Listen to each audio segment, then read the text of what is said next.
Que dia, né? O dia tá quente e vai continuar mais quente ainda, porque a gente vai agora para o grande debate, que a partir de hoje, é isso mesmo, você confere também aqui no Expresso CNN. O quadro, né, vamos deixar muito claro, é um grande sucesso na CNN americana e um modelo novo aqui no nosso país. O nosso objetivo é apresentar temas relevantes, com visões diferentes sobre o mesmo assunto. Tudo para você construir a sua opinião, a sua forma de pensar. Ué. É hoje, então, a estreia aqui no Expresso CNN do quadro Grande Debate. Sucesso é isso na TV americana e nós continuamos ligados nos acontecimentos de Brasília e o nosso tema de hoje está ligado aí às ações do presidente Bolsonaro, do ministro da Saúde, Luiz Henrique Mandetta, e dos governadores. Os nossos debatedores são Augusto de Arruda Botelho, advogado especialista em direito penal. Um olá primeiro. Oi, Augusto, bem-vindo. Boa noite a todas e todos. Boa noite. Boa noite. E Caio Coppola, bacharel em Direito. Olá, Caio, muito bem-vindo. Muito boa noite, Mona Lisa. Boa noite, doutor Augusto. Vamos lá. Vamos lá, é isso. Olha, eu quero dar boas-vindas para os debatedores. Espero que esse debate seja de alto nível, respeitoso entre vocês e, claro, especialmente com esta mediadora. É esse o tom que a gente quer seguir e eu espero que a gente consiga perseguir nessa linha o tempo inteiro. Ué. Vamos começar então, rapazes, com a prorrogação da quarentena no estado de São Paulo, né? Até 22 de abril, esse assunto, claro, está em todas as rodas. Enfim, 15 estados brasileiros decidiram aumentar o prazo de isolamento social. Primeiras considerações, então, com você, Caio. Vamos lá. Bom, já que o ministro Mandetta aí na sua coletiva citou o Almir Sater, eu me permito começar também com uma citação, dessa vez do Nelson Rodrigues, né, ícone da dramaturgia nacional, que dizia que toda unanimidade é burra. Por isso, assusta ver num país tão diverso como o Brasil, os nossos governadores agindo de forma tão unânime a favor de uma quarentena cada vez mais prolongada em todos os municípios. Eu posso garantir para o espectador que, embora unânimes, de burros os governadores não têm nada. Né? E fazendo a ressalva de que, obviamente, há governadores bem intencionados, o fato é que essa unanimidade é movida muito mais por oportunismo político e covardia científica.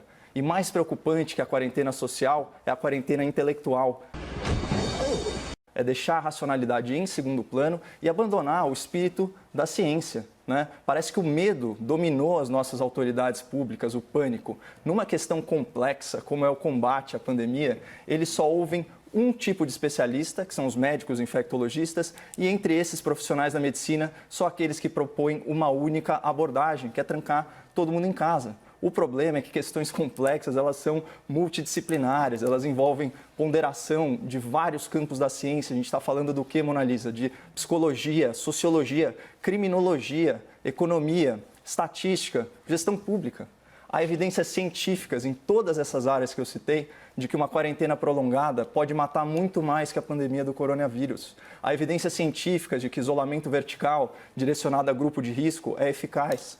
Tem evidência científica de que a medicação à base de cloroquina e antibióticos tem apresentado, sim, resultados promissores e positivos. E o estudo alarmista que embasa, né, as atuais políticas de quarentena no Brasil, que vem do Imperial College lá de Londres, ele tem falhas metodológicas flagrantes, como já apontou há muito tempo o economista Hélio Beltrão. Eu pretendo demonstrar tudo isso aqui com dados e fontes ao longo do debate, porque eu sei que o espectador da CNN espera mais de nós do que uma frase lacradora como "fique em casa". Mas eu queria deixar alguns alertas ao público da CNN. Cuidado com quem estabelece um falso dilema entre saúde e economia. Como diz o Matheus Bandeira, o renomado consultor de empresa, salvar a vida econômica também é salvar a vida das pessoas. Cuidado também com parlamentares que exigem que você pare de ter renda, mas que não abrem mão do seu dinheiro de contribuinte para o fundão eleitoral deles, né? Óbvio. Cuidado com a tirania de pequenos ditadores enrustidos que aceitam retrocessos na liberdade de expressão sob o pretexto da calamidade pública. Censurar, pessoal, sempre emburrece o debate. E cuidado com a hipocrisia de gente rica que manda você ficar em casa empobrecendo enquanto continua trabalhando e enriquecendo. Para fechar, preciso deixar isso bem claro, o que eu exponho aqui são opiniões pessoais e o que se espera de uma imprensa vigilante é que ela nunca abandone a ciência e ouça vozes plurais, ao invés de aceitar e muito passivamente o que dizem e o que fazem os políticos. Isso não quer dizer que eu defenda a desobediência, às regras impostas pelas autoridades de saúde, eu respeito, eu só acho que elas devem ser questionadas democraticamente. Agora a sua vez, Augusto, por favor. Vamos lá. A ampliação da quarentena, se ela é boa para o país, ela é a única medida capaz de conter o avanço assustador dessa pandemia. E quem diz isso são todas as entidades médicas do mundo. Não, nada a ver, irmão. Incluindo aí a maior delas, a mais representativa, que é a Organização Mundial de Saúde. É o que também recomendam a Secretaria de Saúde dos estados brasileiros e o próprio Ministério da Saúde, que não é formado apenas por infectologistas. Se bem que, vamos pensar aqui, se eu quebro a perna, eu vou no ortopedista. Um problema do coração, no cardiologista. Para enfrentar uma pandemia, acho, no mínimo, recomendável se ouvir quem? Infectologistas. Mas mesmo assim, essas entidades representativas da medicina do mundo todo é bastante plural, com especialistas de todas as áreas. E elas são unânimes em apontar que o isolamento social, a quarentena, atualmente é a medida mais eficaz para conter essa pandemia. Não, nada a ver, irmão. Vou além, é o que a população brasileira pede. Há uma pesquisa divulgada hoje do Datafolha que aponta que 76% dos brasileiros apoiam a quarentena da forma como ela está. Indo além, 71% dos brasileiros aceitam, inclusive, o endurecimento dessas medidas. É também, espectadores, aquilo que a imensa maioria dos países que enfrenta essa pandemia com números assustadores de casos e de mortes, vem fazendo. Obviamente, não estamos aqui, e não caberia a um advogado uma proposta tão radical a esse ponto, de sustentar uma quarentena de longo período, até o fim do ano. Mas sim, precisamos estar atentos e observar, sim, as determinações dos órgãos responsáveis por este tipo de trabalho e analisar também o que os outros países têm feito. Por exemplo, a título de exemplo, a Itália prorrogou sua quarentena até 2 de maio. Outros países vêm fazendo o mesmo. Alguns países já começam a estudar a possibilidade de flexibilizar aos poucos esse isolamento social. Neste momento, na data de hoje e num futuro próximo, a única medida capaz de conter o avanço dessa pandemia é ficar em casa. Não, nada a ver, irmão. Sim, eu gostaria então de vamos colocar um subtema que na verdade é tema também, o que a gente acabou acompanhando hoje aqui na CNN Brasil o tempo inteiro, essa repercussão toda da efervescência política hoje com manifestações importantes, relevantes do Supremo, da cúpula do Congresso Nacional em relação à prorrogação da quarentena e da permanência do ministro da Saúde, para ser mais específica, do ministro da Saúde, Luiz Henrique Mandetta, que os temas estão correlacionados. Eu gostaria de começar, então, com o Caio. Essas manifestações todas, Caio, em torno da relevância do ministro da Saúde, que prega o isolamento, por que elas estariam aparecendo tão fortes num dia como hoje, em que o ministro chegou, inclusive, a esvaziar gavetas? Esvaziaram para ele, aliás, para ser mais correta. Pois é, Obviamente a gente não acha que você enfrentar uma guerra, para ficar nessa metáfora que é tão utilizada, com o fronte desestabilizado é uma estratégia ideal, Por outro lado, ao contrário do que advogou aqui o meu o meu debatedor, não existe essa unanimidade na comunidade médica, né? Nem mesmo na infectologia, na toxicologia, na epidemiologia. É o caso, por exemplo, de autoridades, né, entrevistadas aqui pela CNN Brasil. Eu posso ficar no caso do Dr. Anthony Wong, que foi entrevistado por você, Mona Lisa. Sim. Ele foi muito específico em defender isso nos idos de março ainda, né, o isolamento vertical. E eu isso... aproveito para fazer já que você me colocou na conversa, para fazer uma observação, na verdade, uma revelação. A ideia aqui era que houvesse uma entrevista. O Dr. Wong, que eu já fiz tantas reportagens com ele nos meus 22 anos de carreira, ele foi interrompido porque ele não ouvia ninguém. Então, não era mais uma entrevista, ele deu uma resposta de 6 minutos e aí sim, nós trouxemos o áudio para o estúdio de novo, porque infelizmente ele não escutava ninguém, só para pontuar, ok, Caio? Não, nada a ver, irmão. É uma pena, porque o que ele tem a falar é muito interessante. Sim. E essas vozes dissonantes, elas estão abafadas no debate público. Né? O Dr. Wong, com a didática que lhe é peculiar, ele é uma sumidade na área dele, ele explicou que fora dos grupos de risco, por exemplo, a mortalidade entre 0 e 10 anos é 1%, entre 10 anos e 60 anos é 0,2%, significa que a cada 1.000 casos infectados e testados, 2 pessoas vão falecer. Isso não é pouca coisa, mas já coloca aí um dado óbvio, que vale muito mais a pena você focar os parcos recursos públicos na população de risco, que são idosos, né, pessoas em idade avançada, com doenças crônicas, que eles chamam no jargão médico de comorbidades, né, e também pessoas com imunodepressão. Aí sim, esse de fato é o grupo de risco. Eu também gostaria de destacar outra excelente entrevista aqui na CNN do Dr. Dante Senra. Ele é cardiologista e ele comanda a UTI do IGESP. E ele falou aí de resultados muito promissores em relação à cloroquina.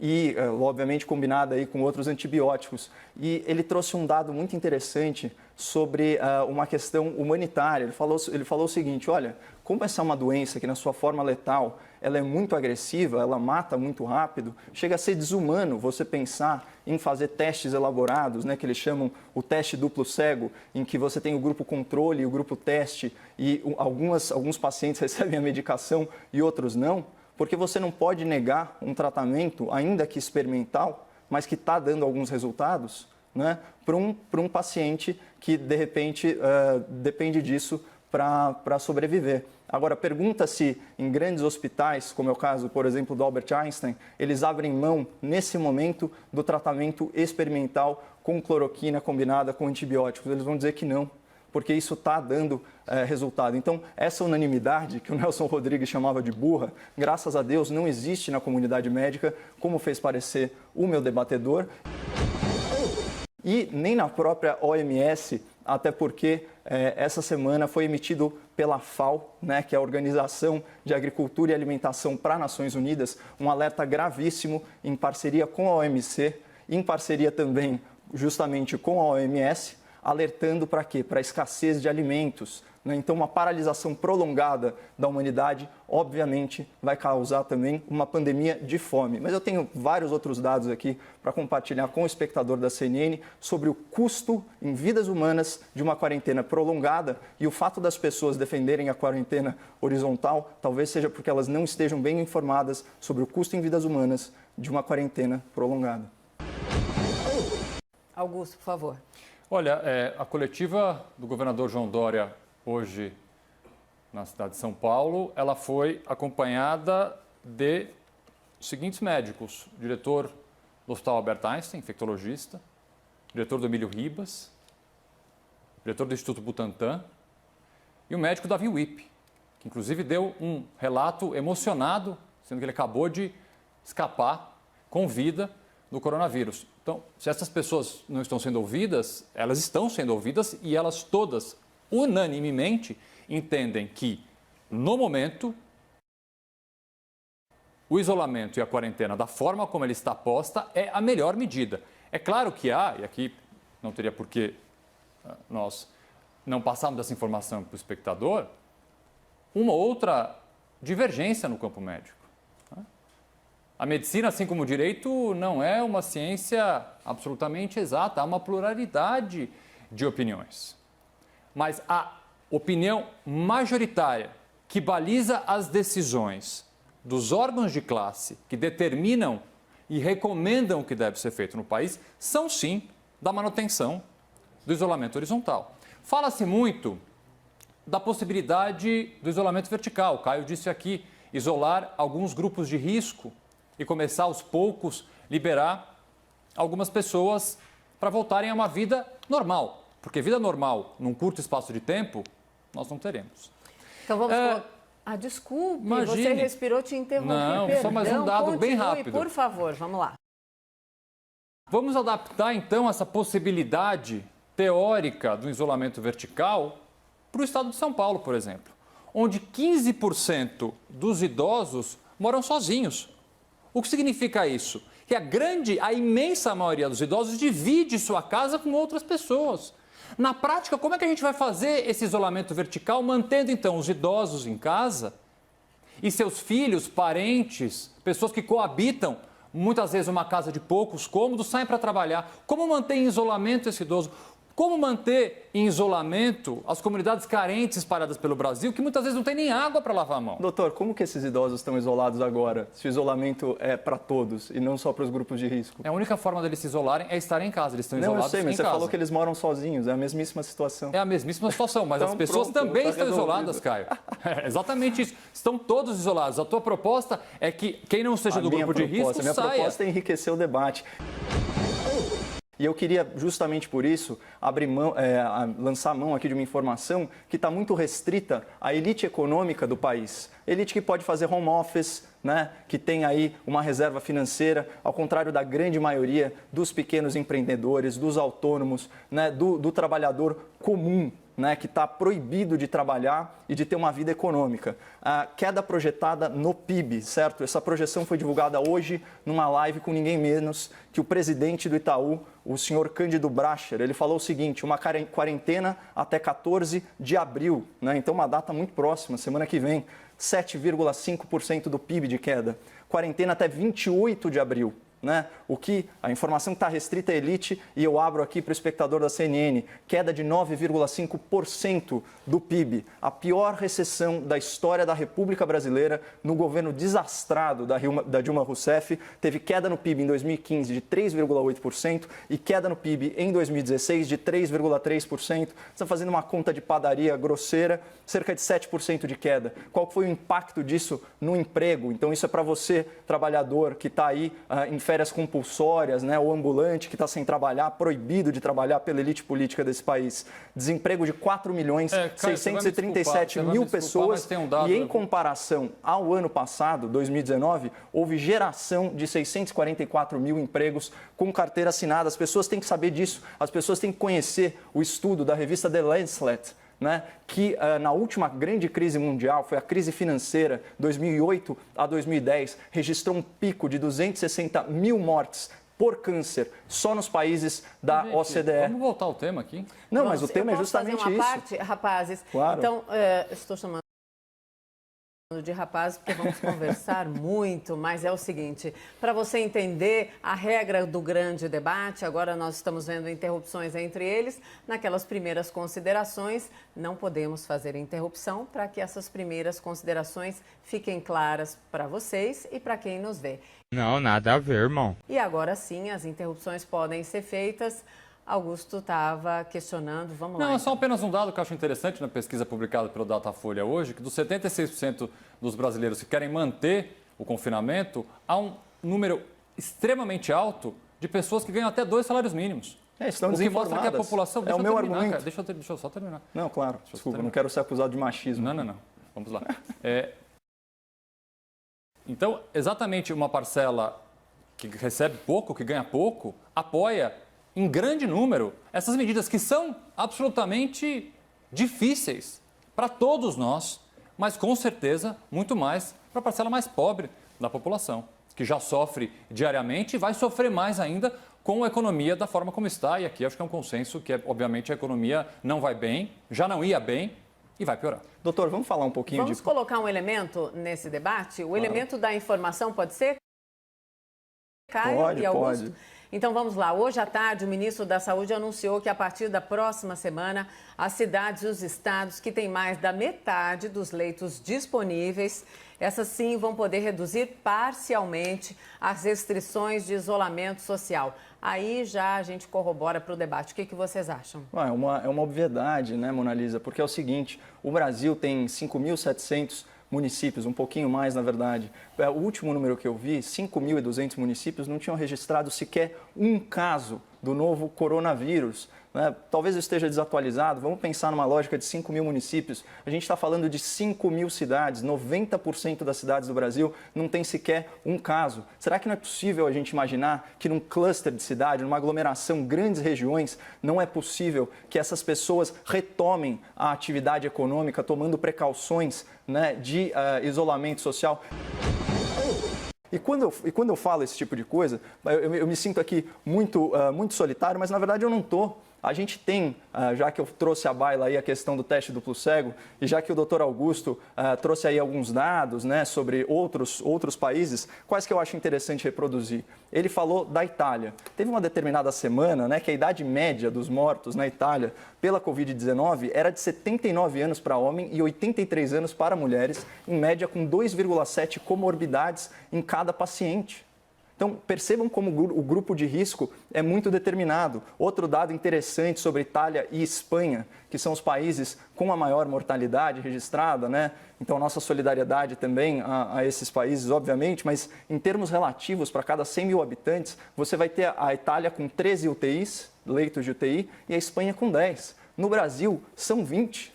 Né? As equações lá e as projeções do estudo do Imperial College, que é como o mundo tem se baseado, eles não dão conta de equipamento de proteção individual, a capacidade dos sistemas de saúde de inflarem para atender a crises, né? Os hospitais de campanha aqui em São Paulo são exemplo disso, as adaptações de leito em vários hospitais aqui são exemplo disso, e a gente está submetendo a nossa população, como eu disse, a uma recessão econômica que pode vitimar muito, mas muito mais do que a pandemia em si, se forem adotados critérios razoáveis de isolamento, como foi o caso da Suécia. Eu queria trazer essa comparação porque talvez seja o único duplo cego, realmente o único teste científico, né, seja nos países nórdicos. Na Suécia foi adotado um modelo de isolamento vertical com foco em grupos de risco. Outros países nórdicos, como Dinamarca, Noruega e Finlândia, não adotaram. E olha só, quando a gente faz comparações aqui, eu estou olhando os números, né? Entre casos confirmados e velocidade de crescimento do contágio, entre número de óbitos e altas hospitalares. Em termos relativos, isso não se altera. Só que na Suécia, a vida segue, tem restaurantes abertos. Eles adotaram protocolos de isolamento social e foco nos grupos de risco. Existe uma falácia, por exemplo, em relação à Coreia do Sul, falando que a Coreia do Sul adotou testes em massa. É mentira. Menos de 1% da população. Isso é foco. Em Israel, né, deem uma pesquisada no Instituto Weizmann, ciência de ponta, falando aí dos benefícios de um lockdown intermitente que alterna dias de trabalho com dias de quarentena, né, e explora o tempo de contágio do vírus a favor das pessoas. Então tem muita alternativa na mesa, alternativa de ponta de países desenvolvidos, e parece que quem não defende a quarentena horizontal é uma pessoa do mal, sem empatia, quando na verdade o que a gente quer prevenir é mais mortes. Augusto, por favor. Vamos lá, primeiro eu vou responder a pergunta que me foi feita com relação à possível flexibilização que o Ministério da Saúde pretende fazer. Aqui, primeiro, uma divergência de posicionamento. Nós precisamos acompanhar os próximos dias como é que isso vai ser dirimido entre o governo federal e governos estaduais, porque há uma série de estados, 15 pelo menos, que estenderam esse período de quarentena. Absolutamente estenderam, sem qualquer tipo de flexibilização.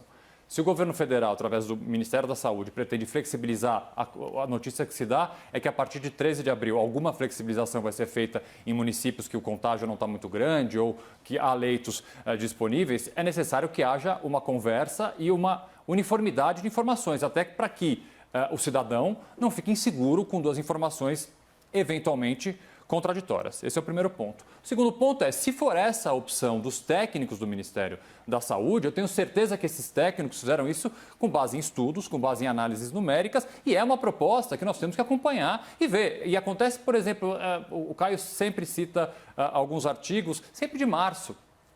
Há poucos artigos recentes, por quê? Porque essa pandemia ela é absolutamente dinâmica, as coisas mudam. Muitas vezes, opções de países no momento, no início de março, em fevereiro, são opções completamente diferentes. Suécia, por exemplo, li hoje uma matéria, sim, há estabelecimentos abertos, vazios. Restaurantes absolutamente vazios. E vamos voltar aqui a falar um pouco então da parte técnica e dessa suposta divergência que há no meio médico e no meio de pesquisa sobre a necessidade sim de se manter o isolamento da forma como ele está feito. Volto a dizer, há divergências pontuais, como a citada pelo Caio, de um instituto bastante respeitado em Israel, e esse trabalho eu tive a curiosidade de ler e é realmente, Caio, um trabalho bastante interessante de um médico chamado Uri Alon. Ele nem é médico. Primeiro ele começa...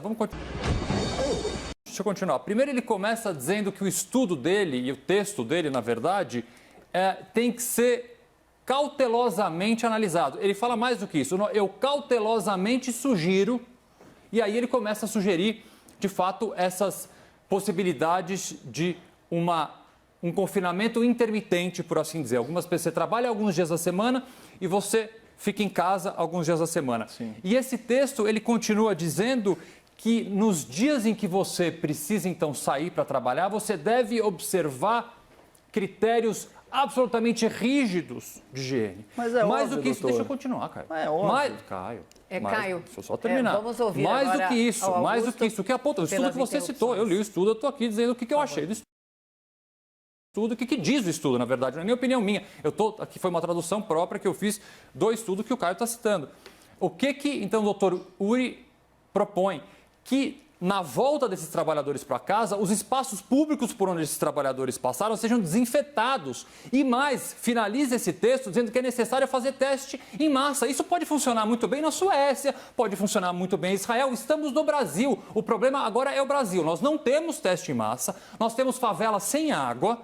Nós não temos como higienizar locais públicos, nós não temos, muitas vezes, nem pessoas suficientes para limpar as ruas. Então, veja bem, esses textos divergentes da imensa comunidade médica mundial, muitas vezes ele se restringe a uma realidade que não é nossa.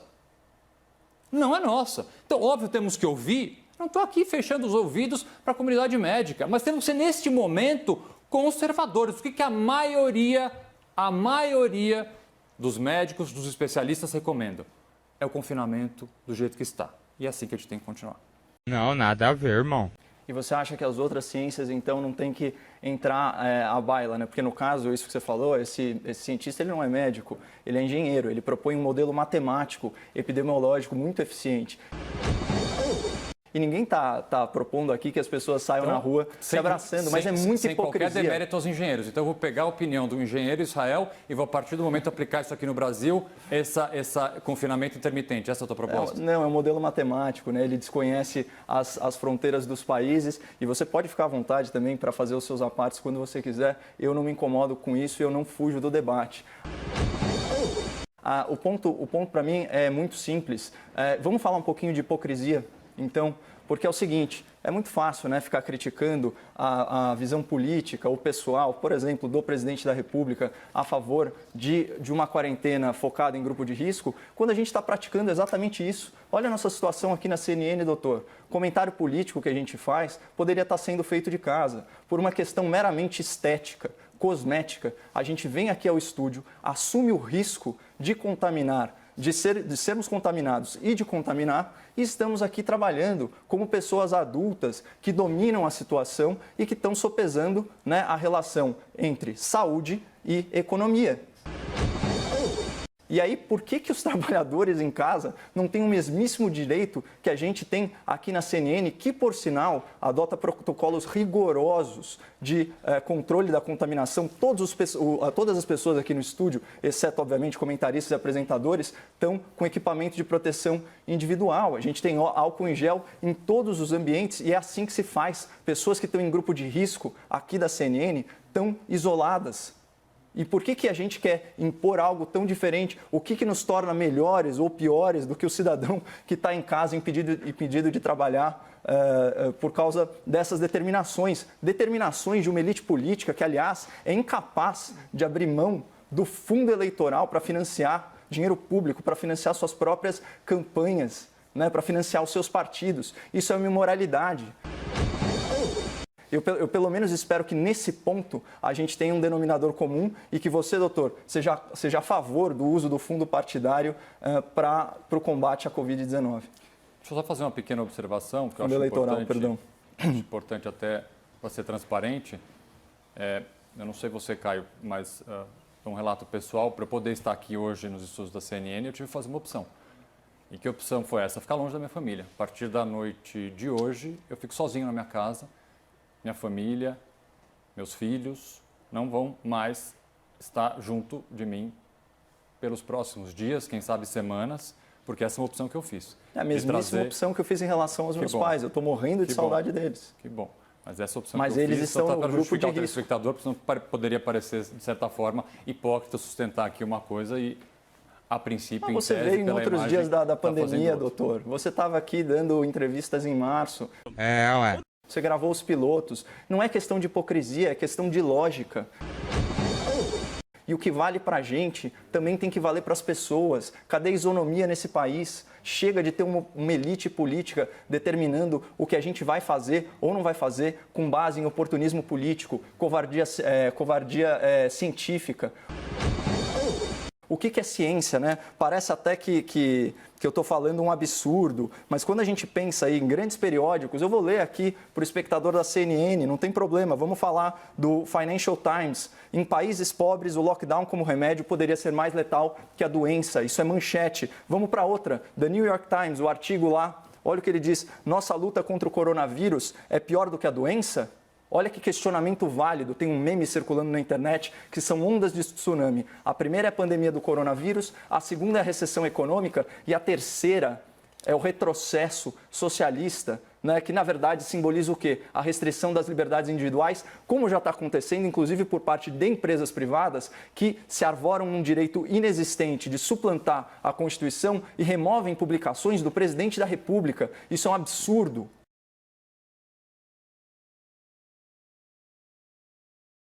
Isso é um absurdo. Outra, Wall Street Journal fala o seguinte, repensando a paralisação pelo coronavírus, e a situação é a seguinte, não existe dinheiro suficiente para compensar perdas dessa proporção que estamos vendo, caso essa paralisação continue por semanas. Isso é uma obviedade, o pacote do governo federal, dos governos estaduais, ele soma centenas de bilhões de reais. Em um ano, a gente vai gastar o que a gente deveria economizar em 10 com a reforma da Previdência. Essa é a situação. E os políticos, eu vou repisar isso. Você não respondeu a minha pergunta, doutor. Você é a favor Caio. ou contra? Caio, eu preciso te interromper mais uma vez, porque recebi... Imagina, perdão, jamais. Recebi aqui dos nossos, enfim, diretores que também estão acompanhando o debate. O debate está desequilibrado na questão do tempo. Então, eu preciso passar a palavra agora para o Augusto, mas antes fazendo uma ressalva, já que você citou e o Augusto também, a questão aqui da empresa, a CNN Brasil deixa muito claro que seguimos as regras e para lembrar a todos os senhores debatedores, os senhores e as senhoras que nos acompanham, o trabalho da imprensa no mundo inteiro é considerado trabalho essencial neste momento de pandemia. Quem diz isso não sou eu, é a Organização Mundial da Saúde. Sigamos então agora o debate, por favor, Augusto. Só para saciar a curiosidade do Caio, eu vou responder a questão do fundo eleitoral. Eu acho a proposta de usar o fundo eleitoral demagógica e bastante ineficiente. Eu acho, e na verdade oportunista. Mas sinceramente, eu não gostaria de prolongar um pouco muito mais nesse tema, mas eu acho que os 2 bilhões do fundo eleitoral não fariam nem cócegas no problema, no rombo que nós teremos na nossa economia. E num ano de eleição, tentar mexer no fundo eleitoral, acho que é uma discussão que pode ser feita, eu não sou radicalmente contra, não, acho que pode ser feita, mas no momento, eu acho, volto a dizer, demagógico, porque não resolveria o problema, e oportunista. Mas eu queria passar um pouco além na nossa discussão. Eu concordo com o Caio no ponto específico do problema da economia e todos esses títulos bonitos que ele leu desses jornais americanos e de outros países, mas eu pretendo resumir bastante a minha análise, porque a economia se recupera. A economia vai voltar em algum momento.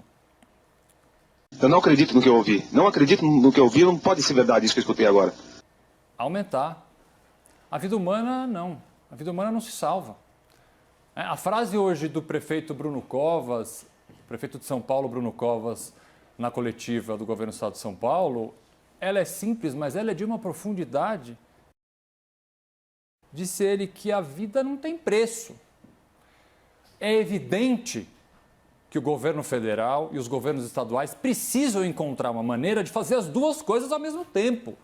Salvar vidas e salvar a economia. Mas, neste momento, a prioridade deve ser salvar vidas. E eu volto a falar uma coisa que eu falei na minha primeira participação de um outro programa aqui na CNN. Nós estamos ainda há pouco tempo. Eu sei que é difícil ficar em casa, eu sei que é difícil não trabalhar. Muitas vezes, então, Augusto. populações... Pois não? Termine a frase, porque nós estamos terminando o nosso tempo. Preciso Ué. dos argumentos finais dos dois, 1 minuto para cada um. Eu passo a palavra, Começando então, com você. Eu passo a palavra para o Caio para ele fazer Você já conclui seu pensamento, fica mais lógico e já faça os seus argumentos finais, aí vai o Caio. Pode ser, debatedores? Claro que pode. Vamos lá. Claro que pode. Então, vou fazer meus agradecimentos primeiro, inicialmente, convite que foi feito pela CNN, agradecer a Mona Lisa, a Carol e o Caio. Eu espero que esse espaço seja um espaço de discussão de ideias, um espaço plural, que inclusive sirva para que o espectador possa se informar melhor, entender e decidir aquilo que entende melhor. É óbvio que no decorrer desse programa, o tom pode subir, o tom pode descer. Ué. Há uma expectativa, inclusive, principalmente das redes sociais, de que haja aqui uma espécie de um banquete. Uma hora o Augusto tem que jantar o Caio, outra hora o Caio tem que jantar o Augusto. Né? Ué. Eu acho que o momento agora é um momento de dieta ideológica. Não é um momento, e concordo aqui, de frases lacradoras, é um momento de tentar salvar vidas, o máximo de vidas que a gente conseguir. Depois, quando tudo isso passar, e vai passar, é evidente que as opiniões e as divergências aqui serão grandes, mas o momento agora, o foco é salvar vidas mais uma vez. Tá Obrigado. Certo. Obrigada, Augusto. Caio, por favor, 1 minuto. Bom, não tem como não exaltar, né, o aspecto democrático dessa última fala do meu debatedor. Inclusive, aqui nos bastidores da CNN, nós temos uma convivência, inclusive do ponto de vista intelectual, muito saudável. A gente expõe, às vezes, previamente, alguns argumentos que a gente vai tratar aqui durante o debate e o objetivo maior é exatamente isso, enriquecer o debate público. A gente não pode ter uma imprensa subserviente aí às verdades, às palavras e aos atos de qualquer político que seja. Não é verdade? E só para finalizar, de novo, eu vou reforçar, eu vou repisar o meu argumento inicial. É um falso dilema esse entre saúde e vidas humanas. Né? Não se trata disso. Eu concordo com esse argumento óbvio de que a vida humana, quando ela é perdida, ela não se recupera. Na verdade, a última pessoa que ressuscitou fez isso há mais de 2.000 anos. Então, aqui, isso é ponto pacífico. A questão é, numa recessão econômica, Caio, pode morrer muito mais gente e eu espero ter dado aí elementos suficientes para persuadir o espectador nesse sentido. Muito obrigado e desculpa qualquer indelicadeza, Mona Lisa. Nenhuma indelicadeza. Debatedores, muito bem-vindos ao Expresso CNN. Caio Coppola, Augusto de Arruda Botelho. É isso, debate, vozes divergentes. Temos todos os espaços aqui garantidos no debate democrático, que é a marca da CNN Brasil, não é isso?